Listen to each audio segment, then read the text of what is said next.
Good evening. This side Pooja Gupta and you are watching my channel. तो स्वागत करती हूँ मैं आपका इस चैनल पे और उम्मीद करती हूँ कि आपको सेशंस अच्छे लग रहे हैं। अगर सेशंस अच्छे लग रहे हैं तो वीडियो को लाइक एंड शेयर जरूर करें। एंड दूसरी चीज़, आज जो है आपकी एक स्पेशल क्लास है। This is a special class for Saturday, that is your revision class. तो प्लीज़ इस क्लास को जितना हो सकता है शेयर कीजिए, क्योंकि यहाँ पे आपका आज चेक किया जाएगा कि आपको कितना आता है। मीन्स आप कितना इसको जो है आपकी कितनी रिवीजन है कंप्यूटर्स के पेपर के लिए, उस तरह से ये सेशन है। तो इसमें जितने क्वेश्चंस है वो पुराने पेपर्स के हैं और पुराने पेपर्स की स्लाइड्स लेकर आई हूँ। तो प्लीज़ क्वेश्चंस को जरूर शेयर करना और सेशन को भी शेयर करना, ठीक है। तो चलिए फर्स्ट क्वेश्चन आपके आगे देखते हैं। आई होप कि आपको स्क्रीन पूरी दिख रही होगी। A dash is a large capital letter at the beginning of the text block that has depth of 2 or more lines of a regular text. ऐसी चीज, या इसको आप ऐसे बोल सकते हो कि किसी टेक्स्ट ब्लॉक के प्रारंभ में जो बड़ा कैपिटल अक्षर लिखते हैं, लेकिन वो जो बड़ा कैपिटल अक्षर है वो 2 लाइंस में आता है। मीन्स जिसमें आप ज्यादा से ज्यादा लाइंस को कवर कर सकते हो, वो कौन सा वर्ड आएगा, इसमें कौन सी option? Small cap, drop cap, hanging indent या लार्ज कैप, क्या आएगा? तो देखिए, small cap, drop cap, hanging indent या large cap. Large cap means large अक्षर, ठीक है। एक सेकेंड, लार्ज तो नहीं होगा आपका, ठीक है। स्मॉल कैप मीन्स स्मॉल अक्षर, ठीक है। हैंगिंग इंडेंट क्या होता है? हैंगिंग इंडेंट वो इंडेंट होता है जब हम कहते हैं ना, जो सेकेंड लाइन होती है, उस सेकेंड लाइन में जो हम वर्ड्स लिखे जाते हैं प्रॉपरली, उनको बोलते हैं हैंगिंग इंडेंट। तो हैंगिंग इंडेंट के लिए हम क्या यूज करते हैं? कंट्रोल प्लस, इसके लिए एक कीवर्ड है that is control plus T. Control plus T, अगर आप कंट्रोल प्लस टी करोगे तो आपको हैंगिंग इंडेंट मिलेगा, और ये हमेशा सेकेंड लाइन के लिए होता है।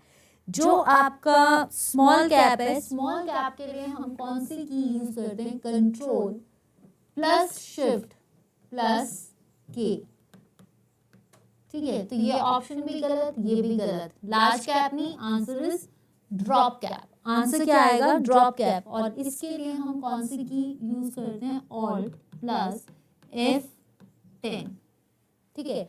ऑल्ट की प्लस F10 करोगे तो आपको ड्रॉप कैप वर्ड मिलेगा, या आप ड्रॉप कैप 2 लाइंस में, जितनी लाइंस में आप, जैसे मान लो ये वर्ड इस लाइंस, इतनी वर्ड्स की जो लाइंस होती हैं उनमें लिखा जाता है।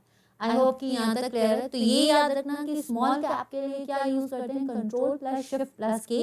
हैंगिंग इंडेंट के लिए हम कौन सी की यूज करते हैं? Control plus T. Next question, the dash tool in Microsoft word is used to quickly apply the style of one part of the document to another। कि अगर आपका माइक्रोसॉफ्ट वर्ड, ठीक है, माइक्रोसॉफ्ट वर्ड में हम क्या लिखते हैं? डॉक्यूमेंट्स, टेक्स्ट, ठीक है। तो इसके लिए फाइल एक्सटेंशन होता है डॉक्स, राइट। अब ऐसे पूछा जाता है कि ऐसा टूल माइक्रोसॉफ्ट वर्ड में जो कि हम quickly apply to the style of one part of document to another, मतलब कौन सा टूल हम यूज कर सकते हैं माइक्रोसॉफ्ट वर्ड में जो हमें स्टाइल एक डॉक्यूमेंट से दूसरे डॉक्यूमेंट पे जाने देता है? Format painter, eye dropper, clone या फिर स्टाइल एडिटर। कि अगर देखा जाए स्टाइल्स जो होते हैं that is the how to write the words, ठीक है। आई ड्रॉपर क्या होता है? आई ड्रॉपर एक ऐसी चीज है जो हमारी इमेज के पिक्सेल्स को अरेंज करता है। आई ड्रॉपर स्टाइल जो होता है, जो इमेज के पिक्सेल्स होते हैं ना, उनको अरेंज करने के लिए ये यूज होता है। क्लोन नहीं है, answer is format painter. Answer क्या आएगा आपका? फॉर्मेट पेंटर, ठीक है। Next question, what does a file contains if it has an extension of zip? कि ऐसी कौन सी, मतलब अगर देखिए ये क्वेश्चंस आपको आई ड्रॉपर पे भी पूछ सकते हैं कि आई ड्रॉपर पे क्या यूज किया जाता है, फॉर्मेट पेंटर में क्या यूज किया जाता है। मतलब आप इसको कहीं भी कलर, स्टाइल, किसी के लिए भी यूज कर, स्टाइल एडिटर नहीं आएगा, ठीक है। नेक्स्ट क्वेश्चन है, what does a file contain अगर एक एक्सटेंशन की जिप, मतलब आपने देखा होगा कई बार हमारे फाइल, जब भी हम कोई भी फाइल डाउनलोड करते हैं या कोई हम इंटरनेट से सॉफ्टवेयर डाउनलोड करते हैं किसी भी चीज़ का, तो वो जिप फाइल्स में आता है, ठीक है। जो जिप फाइल्स होती हैं जिसमें हम क्या कर सकते हैं, जिप फाइल्स का मतलब क्या होता है, इमेजेस आपको पता है IMG, और इसके लिए हम क्या यूज करते हैं, JPG, ठीक है, या फिर इसके लिए PNG, ठीक है, ये यूज करते हैं। आपकी वीडियो के लिए हम MP4 या फिर वेव, ठीक है, और इनमें ऑडियो के लिए MP3, तो ये तो है ही। तो ये किसके लिए यूज होगा, आपका कंप्रेस्ड फाइल फोल्डर्स के लिए। जिप फोल्डर्स जो है, जैसे आपका नाम आता क्या है, WinZip, क्या नाम आता है, WinZip। तो बताइए कितनों के ये क्वेश्चंस बिल्कुल सही गए हैं। कितने लोग थे जिनके कितने क्वेश्चंस है, 1 2 और 3 क्वेश्चंस। 3 क्वेश्चंस में सारी ऑप्शंस के साथ किस किस को सब कुछ आता है। आप लोगों ने अपने सारे क्वेश्चंस के आंसर्स ये नोटबुक पे या पेपर पे आपने चेक कर लेने कि आपको कितना आता है, ठीक है। नेक्स्ट आता है question, software quality focus on the, software quality जो है, software quality metrics focus on, जो सॉफ्टवेयर क्वालिटी होती है, किसी भी सॉफ्टवेयर क्वालिटी की जो मैट्रिक्स होती है, यानी किस तरह से वो जो सॉफ्टवेयर है वो परफॉर्म करता है, वो किस पे डिपेंड करता है। क्या आएगा, a process, a project. Text पे मत जाना, ये पेपर है और ये क्वेश्चन इंपॉर्टेंट है, हो सकता है कोई ना कोई क्लिक कर जाए आपके पेपर में, क्योंकि इस साल के जो भी ऑडिटर से रिलेटेड पेपर्स हुए हैं उनको जरूर फोकस करके जाना।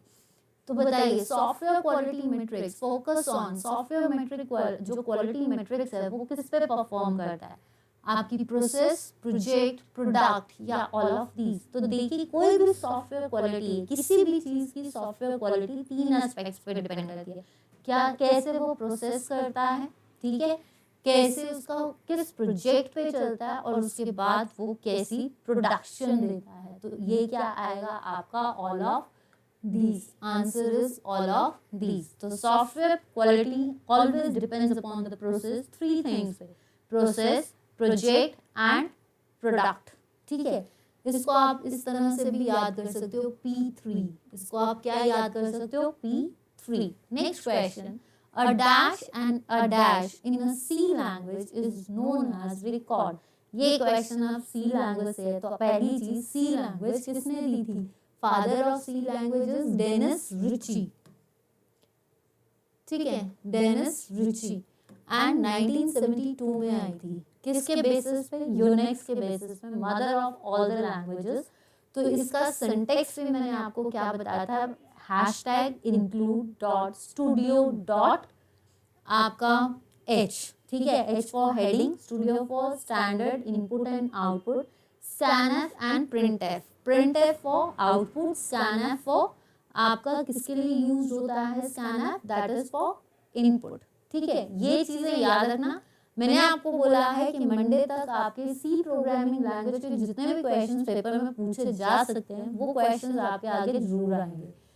एंड अरे, अरे क्या होता है, and dash in C language is known as a record. पहली चीज, अरे क्या होता है, अरे जो होता है that is how to file, मतलब एक तरह से किस तरह से हम एलिमेंट्स को प्रेजेंट कर रहे हैं। अरे means how to present the elements और द वेरिएबल्स, ठीक है। 3 dimensional 1 2 and 3 structure. Pointer, pointer क्या होता है, पॉइंटर एक तरह से क्या होता है कि जितने भी आपके वेरिएबल्स हैं, जितने भी एलिमेंट्स हैं, उनको प्रॉपर्ली एलोकेट करना, ठीक है। जो भी वेरिएबल्स, जो भी एलिमेंट्स आएंगे उनको प्रॉपर्ली एलोकेट करना is called pointer, right. Enum क्या होता है, इनम होता है एन्यूमरेशन। क्या होता है, एन्यूमरेशन इन आपका किसमें, सी लैंग्वेज में। और एन्यूमरेशन क्या होती है कि जितने भी जो आपके इंटीग्रल कांस्टेंट्स होते हैं यानी इंटीजर्स, उनके नेम्स को प्रॉपर्ली लिखना इज कॉल्ड इनम। तो आपको ये चीजें पता होनी चाहिए कि एन्यूमरेशन क्या होता है, दैट इज इनम। इनम से हम क्या करते हैं, जितने भी इंटीग्रल कांस्टेंट्स हैं उनको असाइन, उनके नेम्स को असाइन करना। पॉइंटर, पॉइंटर जो हमारी एलिमेंट्स को प्रॉपर्ली एलोकेट करेगा, ठीक है, मतलब जितना भी एलिमेंट्स हैं उनको स्टोर करना, उनको मैनेज करना at a proper allocated size, right. इसका मतलब क्या आया, स्ट्रक्चर। रिकॉर्ड्स क्या होते हैं, वो होते हैं आपके स्ट्रक्चर्स, और स्ट्रक्चर्स का मैं आपको बता दूं that is fixed number of elements. मतलब आपका रिकॉर्ड क्या है, अगर हम देखें डीबीएमएस में रिकॉर्ड्स क्या थे, रोज, और रिकॉर्ड्स क्या बनाती है, फाइल। तो जो भी रिकॉर्ड्स हैं वो किसके बेसिस पे होंगे, स्ट्रक्चर की बेसिस पे होंगे। Then it is answer is structure. In data structure, each item in the linked list is called as, किसी भी डेटा स्ट्रक्चर में लिंक्ड लिस्ट जो होती है उसकी हर आइटम को हम क्या बोलते हैं, देखिए linked list, item and element is one of the same thing. Item और एलिमेंट, ईच एलिमेंट जो लिंक्ड लिस्ट में है वो क्या बनाते हैं, तो देखिए each element in the linked list elements नहीं बनाते हैं, right. Information, that is the collection of data. Data, that is the facts. इसका मतलब क्या है, नोड। इसका मतलब क्या होगा, नोड, कि जो आपका हर element in the linked list वो किससे ज्वाइन करता है, उसकी स्मॉलेस्ट यूनिट है नोड्स। और ये जो नोड्स हैं ये दो तरह के होते हैं, एक होता है हेडर और एक होता है पॉइंटर। जो हेडर, जब तक आपकी इंफॉर्मेशन है वो हेड पॉइंट पे रहेगा, और अगर वो खत्म हो जाती हैं तो वो नल हो जाएंगी, then it is called node. Next question, यहाँ तक किस किस को क्लियर हो गया, क्योंकि ये सारी ऑप्शंस में से आपको कोई भी क्वेश्चन पूछा जा सकता है। Next question, in SQL which command is used to changes data in data table. Data table में कौन सी कमांड जो है सीक्वल में यूज की जाती है, तो पहली चीज full form of SQL is structured query language. Query क्या होती है आपकी, टू गेट और to retrieve the information. SQL कहाँ पे यूज होता है, माई सीक्वल, सीक्वल ओरेकल, ये सब यूज होता है आपका डेटाबेस मैनेजमेंट में। तो सीक्वल की कितनी लैंग्वेजेस थी, डीडीएल, डीएमएल, एक सेकेंड, ये क्या है आपको,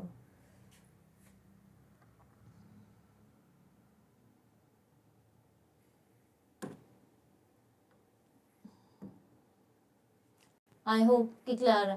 तो ये जो है आपका अपेंड नहीं आएगा, ठीक है, अपेंड नहीं होता। अपेंड होता है किसी भी, ये इंसर्ट में आता है, ठीक है, कि जब आप डाटा को डाल दिए देते हो उसके बाद डेटा के अंदर डेटा डालना, दैट इज कॉल्ड अपेंड, ठीक है। ब्राउज तो होगा नहीं, ठीक है, ब्राउज फीचर तो है ही नहीं, है तो इंटरनेट से कनेक्टेड हो गया।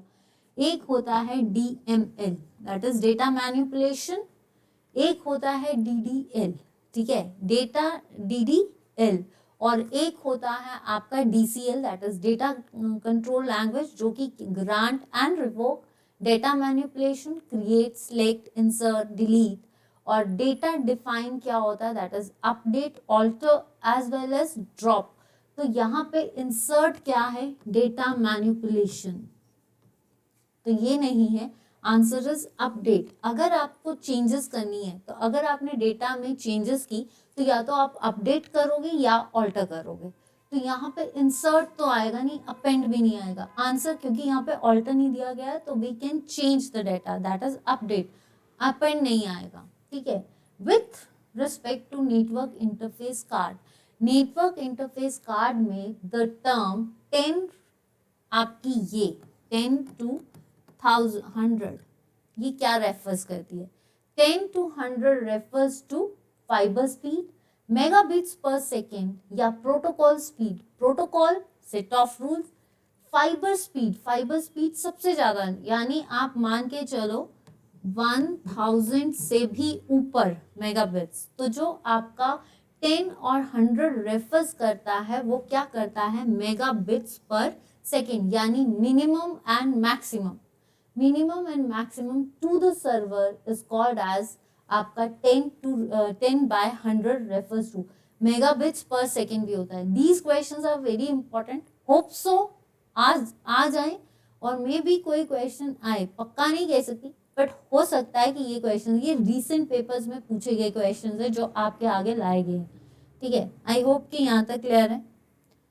यहाँ तक किस किस को सेशन अच्छा लग रहा है, हो सकता है ये सेशन छोटा हो सकता है ये सेशन बड़ा हो, डिपेंड्स अपॉन द कि कितना कवर करते हैं हम टाइम। और सबसे बड़ी चीज़ है कि आपको सेशन अगर समझ आ रहा है तो मज़ा आएगा, तो आज के क्वेश्चंस जितने भी किए हैं किस किस को अच्छे लगे हैं जल्दी बताइए, और अगर अच्छे लगे हैं तो प्लीज चैनल को लाइक कीजिए और शेयर कर दीजिए।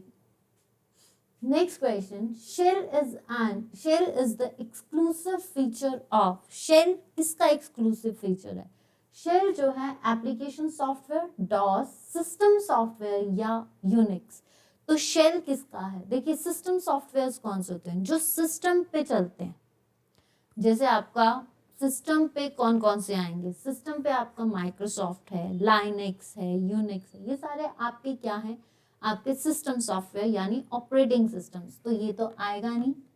डॉस, डॉस 1975 में आया था, डिस्क ऑपरेटिंग सिस्टम।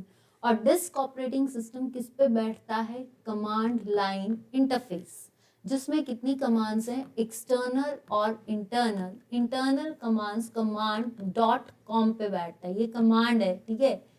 और आपका एक्सटर्नल जो है वो शेल से बाहर है, इनपुट जो शेल के अंदर है, मतलब जो अंदर से देखते हैं।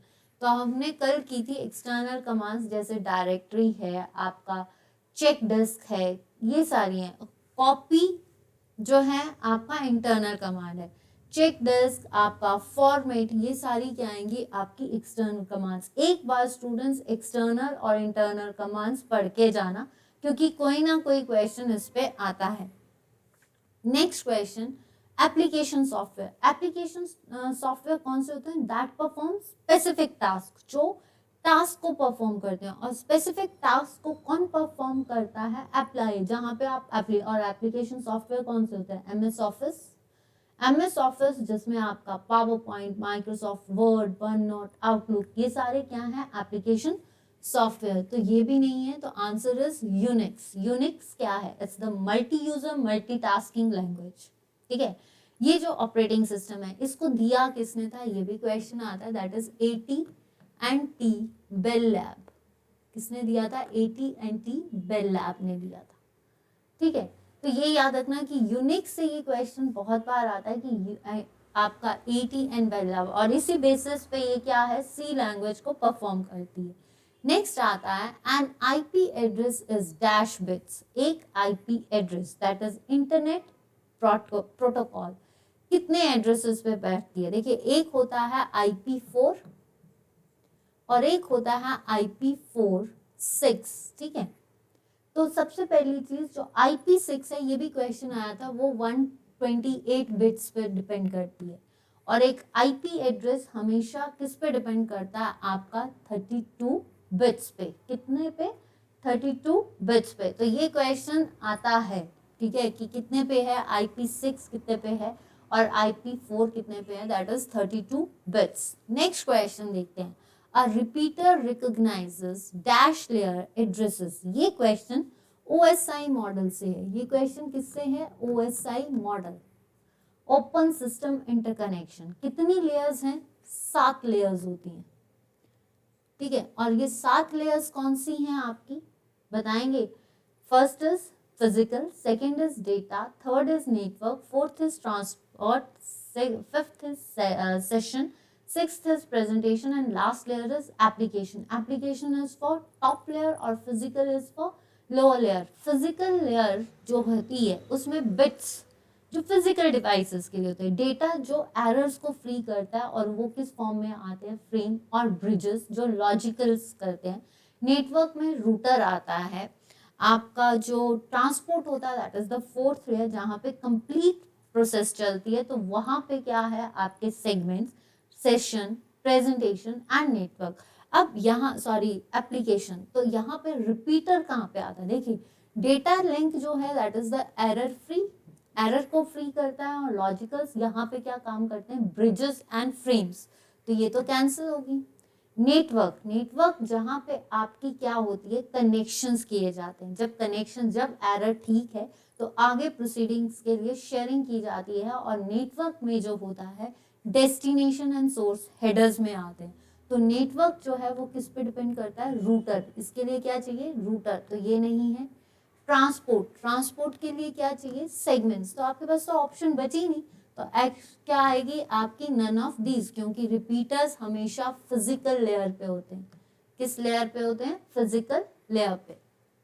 नाउ नेक्स्ट क्वेश्चन, टोकन बस is physically configured like, token बस जो होती है वो किस पे कन्फिगर्ड करती है?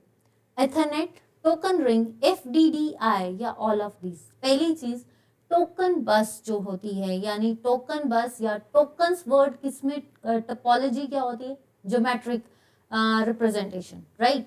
तो टोकन्स हम हमेशा रिंग टोपोलॉजी में यूज करते हैं, लेकिन अगर हमें कोई भी टोकन बस चलाना है तो इथरनेट केबल भी चाहिए, ये भी चाहिए, टोकन रिंग भी चाहिए, और फाइबर डिस्ट्रीब्यूटेड डेटा इंटरफेस ये भी चाहिए। तो answer is all of these. Answer is all of these. Next question. A computer network permits sharing of, एक कंप्यूटर नेटवर्क क्या करता है? नेटवर्क के लिए हमेशा रूटर्स चाहिए होते हैं, तो एक कंप्यूटर नेटवर्क जो होता है वो क्या क्या करता है? रिसोर्सेज एंड इंफॉर्मेशन किसकी शेयरिंग करता है? पहली चीज, इंफॉर्मेशन भी देता है और रिसोर्स भी शेयर करता है। तो answer is both A and B. Answer क्या आएगा? Both A and B. Next question, इसकी ऑप्शंस नहीं है, ये आपके लिए एक है, आपको कितना आता है? ठीक है, आप बताइए कि आपको यहाँ पे ऑप्शन कट हो गई है, एक लिख लीजिए 7, सॉरी यहाँ पे लिख लेती हूँ एक 7, ए ऑप्शन जो है 7, बी ऑप्शन 8, ठीक है 8, आपका सी ऑप्शन जो है 5 एंड डी जो है आपका नन, ऐसे कर लीजिए। तो टीसीपी जो होता है ट्रांसमिशन कंट्रोल प्रोटोकॉल और इंटरनेट प्रोटोकॉल सूट हमेशा 5 लेयर्स पे डिपेंड करता है, जिसमें और ये जो 5 लेयर्स हैं इसमें सिर्फ जो ओएसआई मॉडल्स की 7 लेयर्स हैं उसमें जो जो 2 सेगमेंट्स है सेशन एंड प्रेजेंटेशन, इसमें नहीं होता। बाकी सारे जो एप्लीकेशंस हैं, आपका ट्रांसपोर्ट है, नेटवर्क है, डेटा है, फिजिकल है, ये सब उसमें होता है। तो आई होप कि यहाँ तक क्लियर है। नेक्स्ट क्वेश्चन देखते हैं। नेक्स्ट क्वेश्चन है, which of the following is a client side scripting language used for developing internet interactive web pages? कि आपका कौन सा ऐसा क्लाइंट साइड स्क्रिप्टिंग लैंग्वेज है जो इंटरैक्टिव वेब पेजेस को करता है? 2 तरह के होते हैं, एक होता है क्लाइंट साइड और एक होता है सर्वर साइड। मैंने आपको सर्वर बताया था जहां से हम इंफॉर्मेशन लेते हैं, और जो इंफॉर्मेशन को अप्लाई करता है दैट इज कॉल्ड क्लाइंट। तो अब आपको यहाँ पे पूछा है क्लाइंट साइड से कौन सी है? तो जावा, सीएसएस, जावास्क्रिप्ट या पीएचपी? देखिए, जावा, सीएसएस एंड जावास्क्रिप्ट, राइट? तो सीएसएस जो है आपकी क्या है?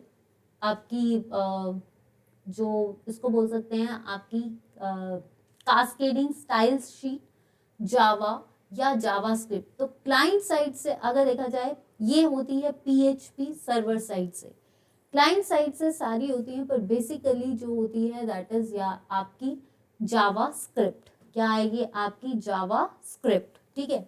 नेक्स्ट क्वेश्चन आता है आपका, the smallest unit of information a computer can understand and the process is known as, सबसे छोटी इंफॉर्मेशन कौन है एक कंप्यूटर की जो आपका कंप्यूटर अंडरस्टैंड करता है? जल्द से जल्द बताइए।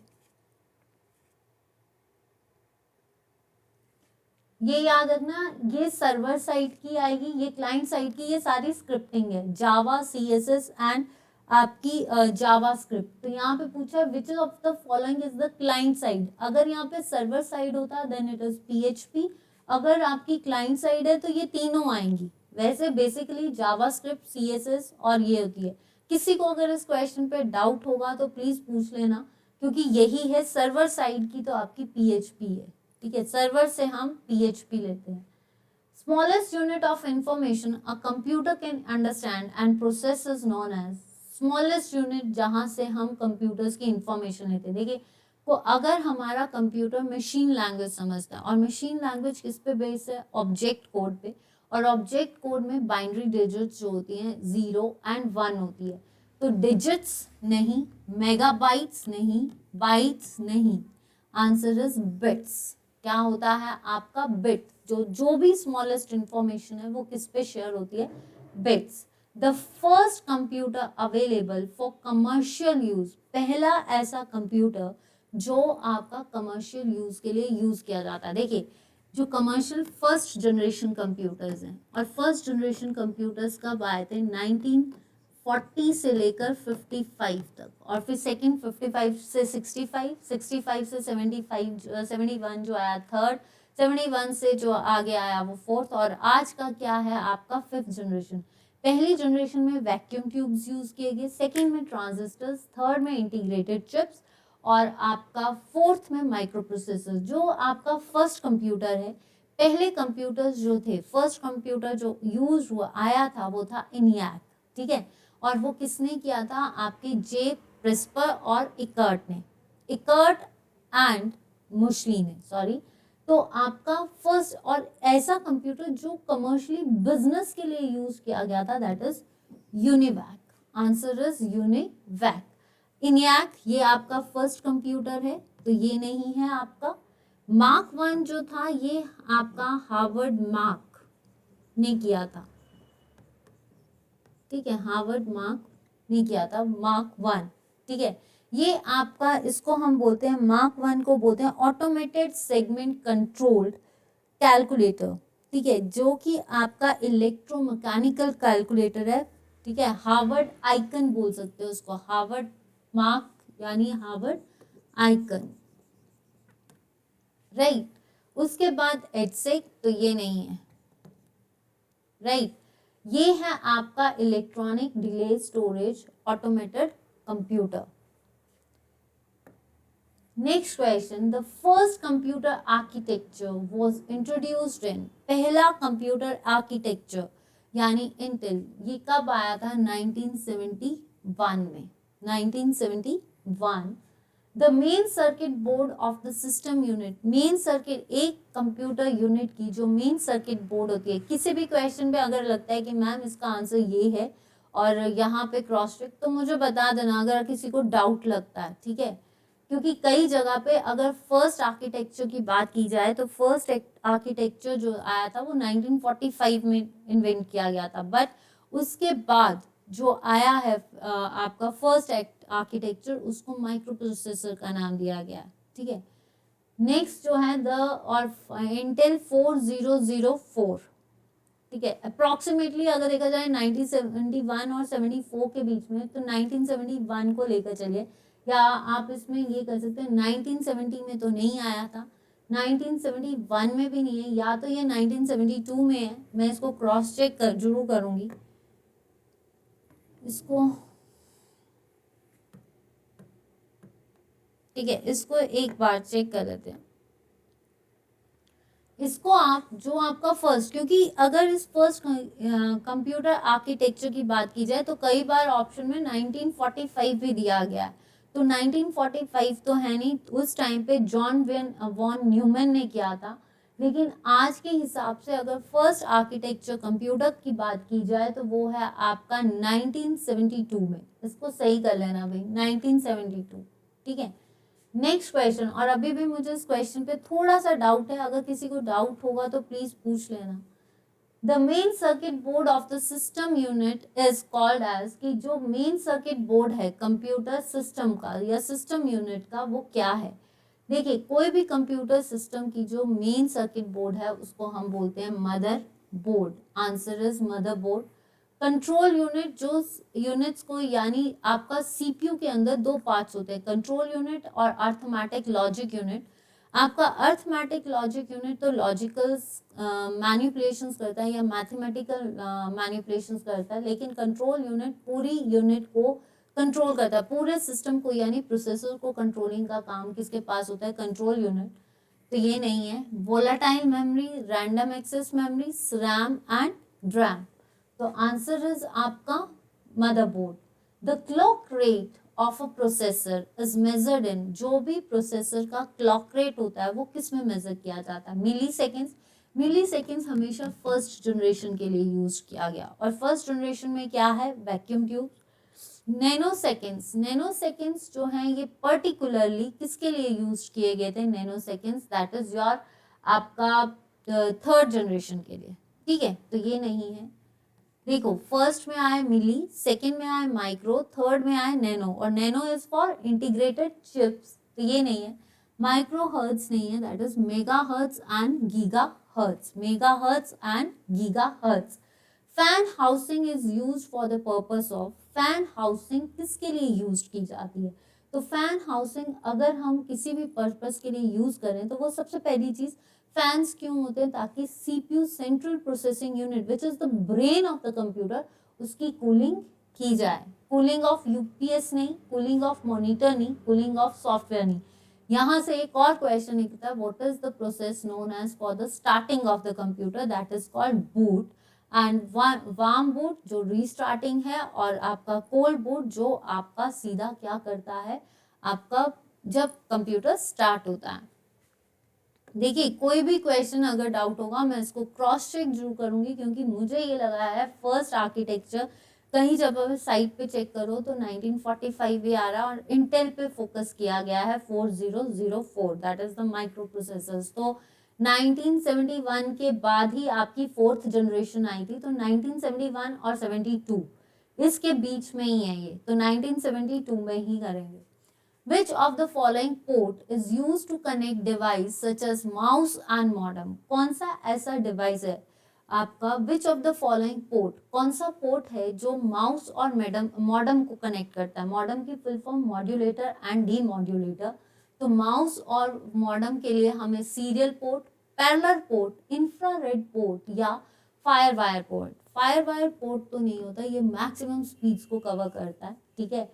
इसके लिए आप आई, इसके लिए हमें क्या चाहिए? आई, ये वाली वायर, ठीक है, इसको हम 394 भी बोलते हैं। इंफ्रारेड जो कि वायरलेस है, शॉर्ट रेंज, ठीक है। पैरेलल पोर्ट जो होते हैं, ये पैरेलल पोर्ट जो इसके साथ मल्टीपल डिवाइसेस को आप कनेक्ट कर सकते हो, तो ये नहीं है। सिंगल डिवाइस को कनेक्ट करना है, then it is called serial port. Next है आपका memory of the computer is characterised on the basis of. कोई भी कंप्यूटर की मेमोरी जो है वो किस पे डिपेंड करती है? डेंसिटी, एक्सेस टाइम, कैपेसिटी या बोथ बी एंड सी। तो कोई भी डेंसिटी जो है कंप्यूटर की वो किस पे डिपेंड करती है? एक्सेस और कैपेसिटी, यानी बोथ बी एंड सी, इस पे डिपेंड करती है। Which of the following is known as permanent memory? Permanent memory क्या होती है?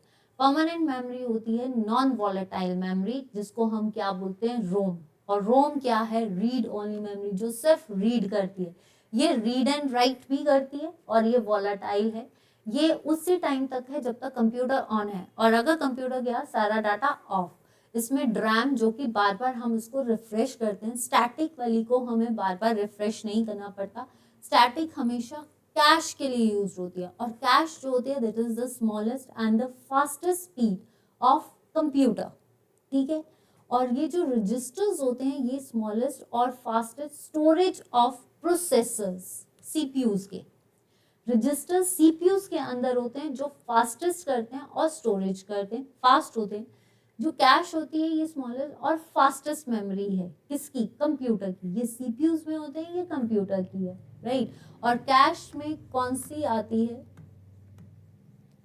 रैम, ठीक है। Removable disk is often called as, removable disk को क्या कहते हैं? Flash drives, RAM drives, expansion card या ऑल ऑफ दीज। देखिए रिमूवेबल डिस्क ड्राइव्स जो होती हैं उसको पर्टिकुलरली क्या आती हैं? फ्लॉपीज, ठीक है। तो वो रैम ड्राइव होती है, एक्सपेंशन कार्ड होता है, या फ्लैश ड्राइव्स। तो ज्यादातर हम इसको क्या बोलेंगे? Flash drives. रैम ड्राइव्स नहीं होंगी आपकी। रैम ड्राइव्स वो होती हैं जो पर्टिकुलरली आपके डेटा को for a time being store करती है। एक्सपेंशन कार्ड्स नहीं होंगे। Answer is flash drives. या अगर ऑप्शन में आपका फ्लॉपीज दिया है तो floppies is the correct answer. Which of the following is not an octal number? Octal numbers क्या होते हैं? जिसका 8 डिजिट्स का, जो 0 से लेकर 7 तक आता है। तो इसमें ऑक्टल नंबर कौन सा नहीं है? तो ऑक्टल नंबर क्या है? 49, 64, 134।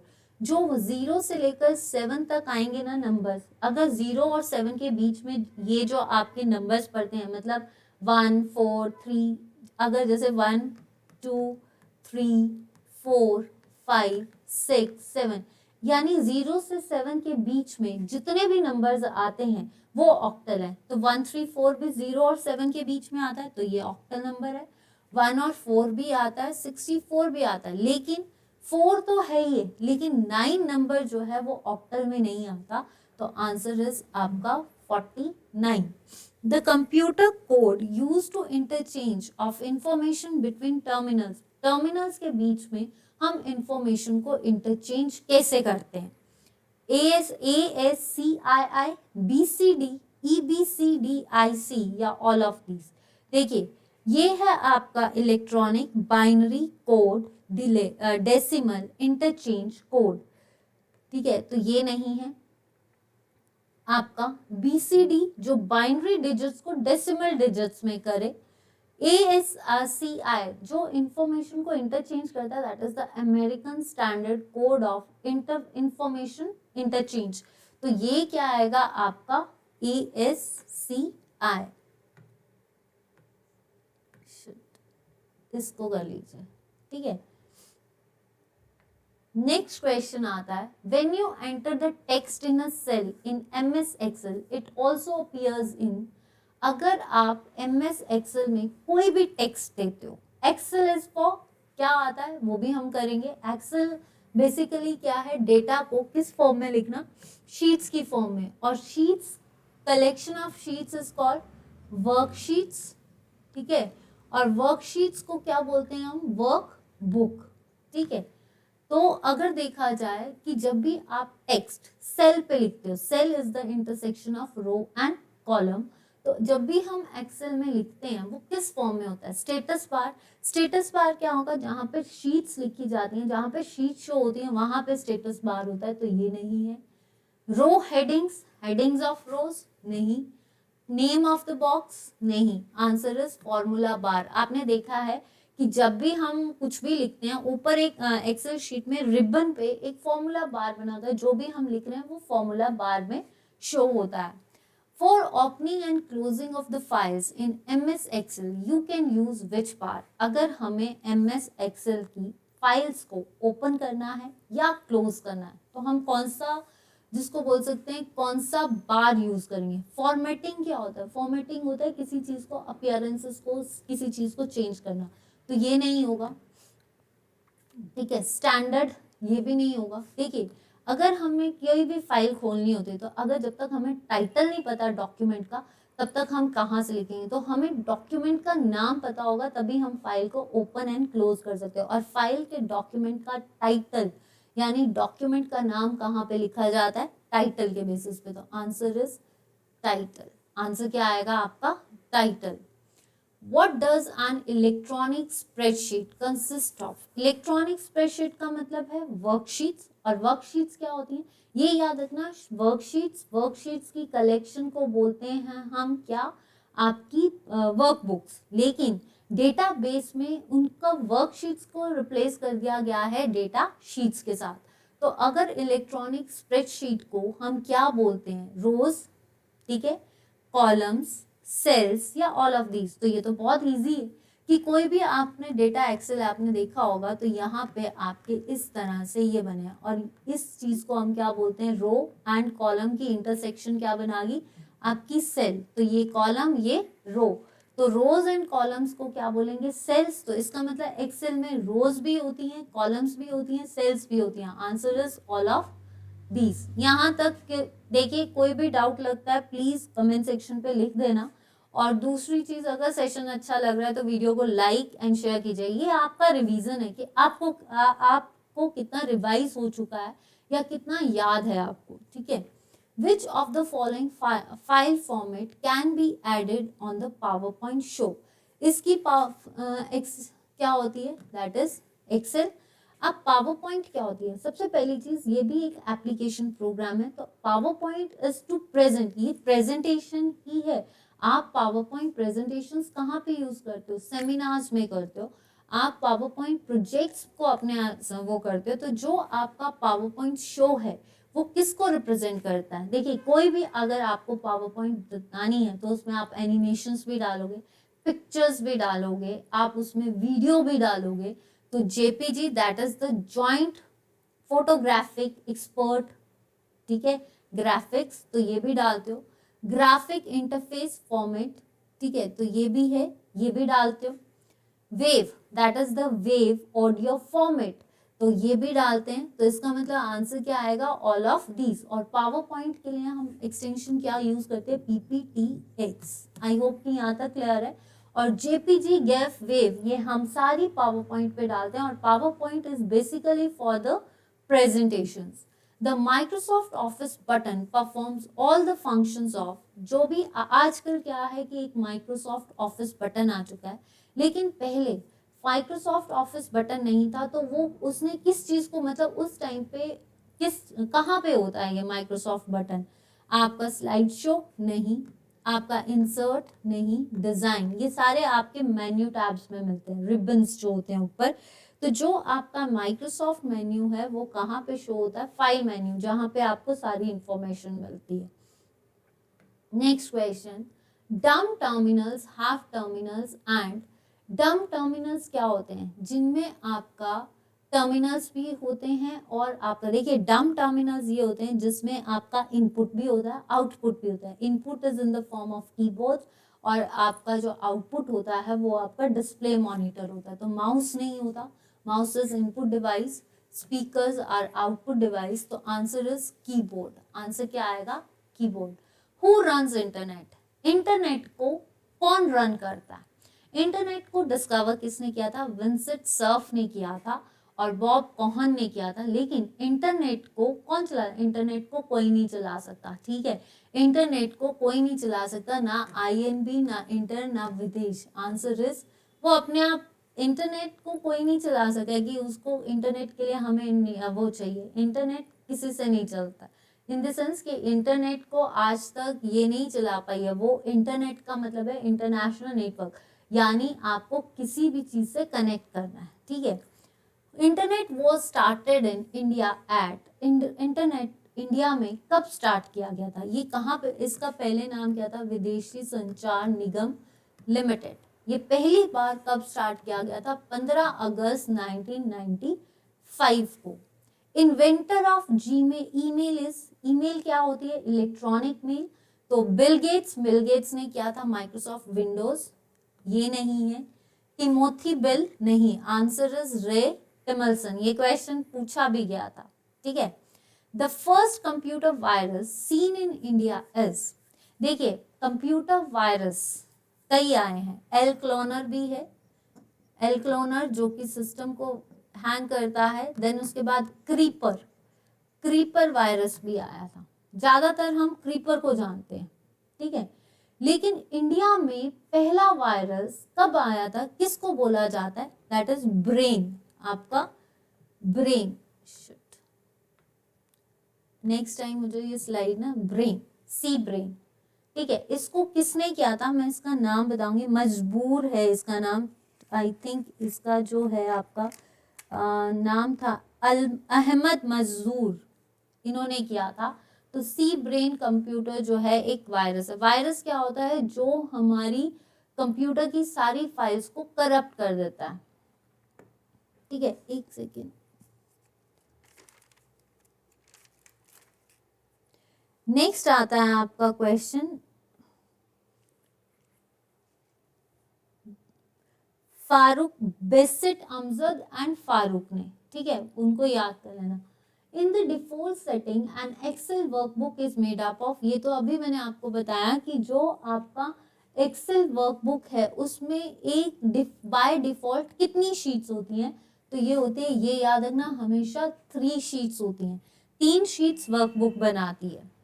Next question, by which menu to which menu we can protect our worksheets, देखिए अब क्या आ गया है, अब जो नए वर्जन आए हैं उसमें जो किसी भी शीट को प्रोटेक्ट करना है तो हमें रिव्यू टैब में जाना पड़ेगा, और रिव्यू टैब में आपके क्या है, आपका प्रोटेक्टेड वर्कबुक्स, ठीक है, वहां पे क्लिक करोगे तो आपकी शीट प्रोटेक्ट हो जाएंगी। लेकिन पहले वाले में जो, अगर हमें वर्कशीट्स को प्रोटेक्ट करना है तो हमें फॉर्मेट नहीं करना है, डेटा नहीं करना है, विंडो में नहीं जाना है, हमें टूल्स पे जाना है पहले पे। अब क्या है, रिव्यू टैब पे जाओगे तो वहां पे एक प्रोटेक्टेड वर्क बुक्स होता है, उस पर क्लिक करोगे तो आपकी वर्क बुक्स यानी आपकी जो वर्कशीट्स आपने एक्सेल में बनाई है वो सेव हो जाएगी।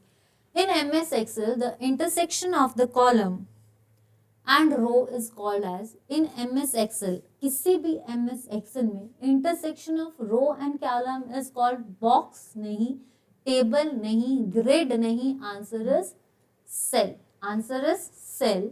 On an Excel sheet, the active cell is indicated by, आपने देखा होगा कि जब हम एक्सेल शीट पे कोई भी चीज एंटर करते हैं तो जो चीज एक्टिव होती है, मतलब मान लो आपने इस सेल पे लिख दिया, अब आपने दूसरे सेल पे लिखना है, तो जो ये एक्टिव हुआ है, तो ये जो एक्टिव है ये कैसे रिप्रेजेंट होता है, dark white border, blinking, blinking तो नहीं करता है, डॉटेड भी नहीं होता, आपने देखा होगा वो डार्क हो जाता है, डार्क लाइन से हो जाता है, that is dark white border. Which of the following identifies a cell in Excel, आपका जो एक्सेल होता है, एक्सेल का जो सेल है उसको हम किससे रिप्रेजेंट करते हैं, लेबल से नहीं, आंसर इज फॉर्मूला नहीं, आंसर इज नेम, नेम से रिप्रेजेंट करते हैं। Predefined and built in formulas in Excel are known as, जो आपका फॉर्मूलाज, जब फॉर्मूलाज की बात आई तो हमेशा हम क्या यूज करेंगे, फंक्शंस की। प्री डिफाइंड और बिल्ट इन फॉर्मूलाज, जहां पे फॉर्मूलाज लिखे जाते हैं, आपने देखा होगा fx करके वहां पे फॉर्मूला बार में बना होता है, that is called function. Next है आपका, Which of the following is a word processor in MS Office? इसमें से word processor MS Office में कौन सा, देखिए MS Office में, sorry MS Word is also a document जहाँ पे हम लिखते हैं, टेक्स्ट लिखते हैं, कुछ लिखते हैं, डॉक्यूमेंट बनाते हैं, और ये क्या है, डॉक्स इसका जो है आपका टेक्स्ट या डॉक्स जो है इसके फाइल एक्सटेंशन है। तो वर्ड प्रोसेसर में कौन सा, विच of the following is the word processor, word processor क्या होगा, अगर आपको MS ऑफिस में जाना है तो आप वर्ड के लिए जहाँ पे आप डॉक्यूमेंट्स बनाते हो, आप किसको क्लिक करोगे, वर्ड स्टार को, वर्ड पैड को, वर्ड को, या वर्ड परफेक्ट। तो जब भी आप जाओगे तो आप ना वर्ड पैड खोलते हो ना वो, आप क्या खोलते हो, MS वर्ड, क्या खोलते हो आप, MS word. Which of the following is not, देखिए word star, word pad, word perfect इसी के पार्ट्स हैं, लेकिन अगर आपको MS ऑफिस में खोलना है तो आप वर्ड पैड पे नहीं जाते हो, आप वहां पे क्या देखते हो, MS वर्ड देखते हो। तो वर्ड प्रोसेसर में जो आपका वर्ड प्रोसेसर है MS ऑफिस का, वो हमेशा वर्ड आएगा। विच of the following is not a part of standard office suit, इसमें से स्टैंडर्ड ऑफिस सूट जो आपका MS ऑफिस है उसका स्टैंडर्ड, उसका कौन सा पार्ट नहीं है, देखिए आउटलुक भी होता है, डेटाबेस भी होगा, वर्ड प्रोसेसर भी होगा, लेकिन फाइल मैनेजर नहीं होता। MS ऑफिस में कोई फाइल मैनेजर करके नहीं है, ठीक है। Next, to move data from one part of the document to another, एक डाटा को एक पार्ट से दूसरे पार्ट पे लेकर जाना है तो कट करके पेस्ट करोगे, कट एंड डिलीट नहीं, copy and undo, Z, copy नहीं होगा, आंसर इज या तो आप Ctrl+C या Ctrl+V, that is for paste. आप क्या करोगे, copy and paste. Control cut के लिए हम X यूज करते हैं, Ctrl+X शॉर्टकट की है, पेस्ट के लिए है Ctrl+V, Ctrl+C जो है ये किसके लिए है, आपकी कॉपी के लिए, और अनडू के लिए हम क्या यूज करते हैं, Ctrl+Z, और Ctrl+Y जो है वो रीडू के लिए। Which toolbar in MS Word allows you to directly access internet while working in the document? आपको अगर आप डॉक्यूमेंट पे काम कर रहे हो तो आप सीधा, अगर आप कहाँ पे जाना चाहते हो, इंटरनेट पे जाना चाहते हो, तो आप कहाँ से जाओगे, मेन टूल बार नहीं, स्टैंडर्ड टूल बार नहीं, ग्राफिक्स नहीं, answer is web tool bar, कहाँ से जाओगे, वेब से जाओगे। Which key should be pressed to start a new paragraph in MS Word? नए पैराग्राफ को एंटर करने के लिए या नया पैराग्राफ लिखने के लिए हम कौन सी की करते हैं, डाउन कर्सर कीज जो होती है वो नीचे जाने के लिए होती है, शिफ्ट प्लस एंटर जो होता है ये ब्रेक द लाइंस, कि ब्रेक की लाइन और फिर दूसरे पे गए, लेकिन पैराग्राफ के लिए हम ज्यादातर क्या यूज करते हैं, एंटर की। तो ये था मेरा आज का रिवीजन सेशन। अगर किसी, सबसे पहली चीज है, किसी भी क्वेश्चन में किसी को भी डाउट होगा वो प्लीज कमेंट सेक्शन पे लिख देना। अगर आपको ऐसे ही सेशंस चाहिए, रिवीजन सेशंस, तो प्लीज कमेंट सेक्शन पे लिखिए। और अगर सेशन अच्छा लग रहा है तो वीडियो को लाइक एंड शेयर जरूर कीजिए। आज जो है आपकी HPGK की क्लास भी है 7 बजे, तो HPGK की क्लास को मैं 7 बजे ही लगेगी। और अभी जो है 4 बजे आपकी कंप्यूटर की क्लास है, तो प्लीज क्लासेस को देखना मिस मत करना सैटरडे को। This is your special classes. और आज जो हिमाचल जीके है वो भी स्पेशल है, स्पेशल क्लास है, तो उसको भी मिस मत करना। तो आज के लिए इतना ही। अगर तो आपको ये सेशन पसंद आया एंड यू वांट कि आपको ज़्यादा से ज़्यादा रिवीजन हो थोड़े दिन पे, तो प्लीज़ हम आपके आगे ऐसे क्वेश्चंस को भी लाएंगे। तो उम्मीद करती हूँ आप अपनी तैयारी अपनी तरफ से रखिए, इस पे जो है इसको भी तैयार कीजिए और अपना भी तैयार कीजिए। ये सिर्फ आपका रिवीजन है कि आपको कितना आ रहा है या आप कितना याद कर रहे हो उस चीज़ को। तो अगर तो सेशन अच्छा लगा है तो हाथ जोड़ के रिक्वेस्ट है कि वीडियो को लाइक शेयर एंड चैनल को सब्सक्राइब जरूर करें। जो नए हैं फेसबुक पे पूजा गुप्ता पेज को फॉलो कीजिए, लाइक कीजिए। टेलीग्राम पे पूजा गुप्ता चैनल है, उस पे भी फॉलो कीजिए, उसको भी लाइक कीजिए, उसको भी शेयर कीजिए। जितने पेजेस हैं उनको शेयर कीजिए, जल्द से जल्द ज्वाइन कीजिए, क्योंकि संडे है और कल हो सकता है कि मैं आपकी डिटेलिंग देखूं और फिर कितने लोग जुड़ते हैं, ताकि हम आने वाले टाइम पे आपके साथ PDFs को शेयर कर सकें। तो that's all for today. Have a good evening, stay blessed, stay fit and stay healthy. अगर सेशन अच्छा लगा तो लाइक एंड शेयर जरूर करना। Bye bye, take care.